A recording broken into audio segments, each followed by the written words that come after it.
Hi దేవ garu. Murthy garu, so nice to see you. First ఏదో ఇందాక నేనేదో పెద్ద రైటర్ అన్నట్టు ఏదో ఇంట్రడక్షన్ అలా వేగ్గా విన్నాను. నేను ఎంత రైటర్నో తెలియదు, కానీ మీరు మాత్రం ఒక అద్భుతమైన రైటర్ అని నేను స్టేట్మెంట్ ఇవ్వగలను.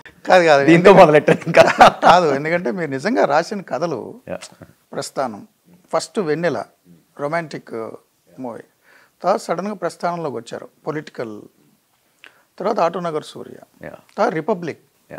ఆ రిపబ్లిక్ అయితే ఆ లాస్ట్లో క్లైమాక్స్లో హీరో చనిపోవడం అనేది నేను మీ ఇంటర్వ్యూలు చాలా ఫాలో అయ్యా. అది సమాజం వైఫల్యం అన్నట్టు మీరు చెప్పారు.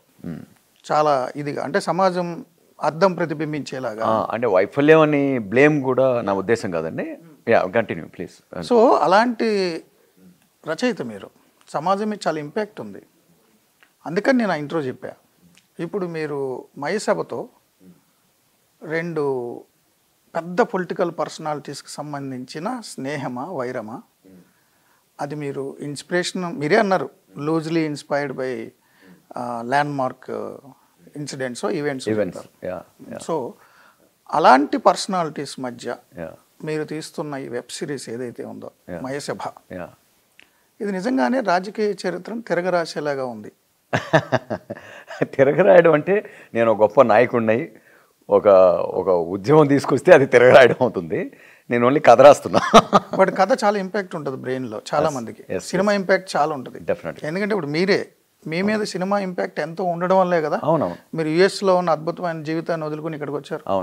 అవును ఫ్యాక్ట్స్ వేరు, ఎమోషన్స్ వేరు మూర్తి గారు. మెయిన్గా మనం ఫ్యాక్ట్స్ వెతుక్కుంటూ పోతే తప్పులు పట్టుకుంటూ పోతాం జనాల్ని. సో ఏదైనా ఒక హిస్టారికల్ నేపథ్యంలో కానీ, లేకపోతే ఒక ఇన్సిడెంట్ని బేస్ చేసుకొని ఇన్స్పైర్ అయిన ఈవెంట్స్ అన్నీ కూడా, ఎందుకు ఇన్స్పిరేషన్ అని చెప్తామంటే, బేస్డ్ ఆన్ అంటున్నామంటే, మనం ఈవెంట్ మీద ఫోకస్ ఉండదు. మనకి ఈవెంట్లో జరిగిన డీటెయిల్స్ మనకు సంబంధం లేదు, మనకు అక్కర్లేదు. ప్రతి కథ ఒక ఎమోషన్ వెతుక్కుంటూ ఇవాల్వ్ అవుతుంది.